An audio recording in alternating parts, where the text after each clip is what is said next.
it's Ann from aboutfreelancewriting.com with yet another question from one of our readers. CS asks, "Hi Ann, I sold an article to a trade magazine. They've already published it, but I haven't been paid. How do I ask for payment without seeming tacky?" Hi CS, what's tacky about asking for payment? Seriously, there's nothing tacky or otherwise wrong with asking for the payment that's owed you.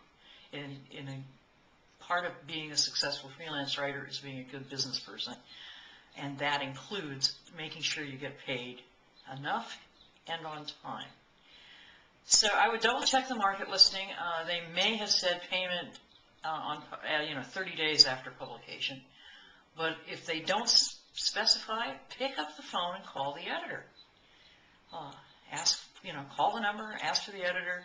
You may or may not get through to them.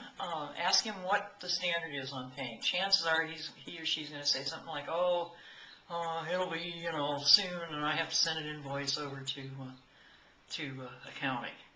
Another approach is simply to call and ask the accounting department and say, my article was published in volume, on such and such a date. Do I need to invoice you to be paid? And they'll probably mumble and mutter too, because they're not used to talking to authors, and they'll either tell you they're going to check out right away or they'll ask you to invoice. In fact, I really think probably it's not tacky to include an invoice when you submit the manuscript.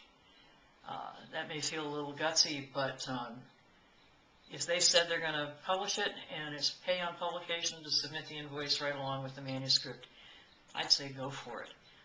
They're not going to look out for you the way you can. It's not because they don't want to pay you. It's because they're just not, that's not their focus, so you have to make it yours.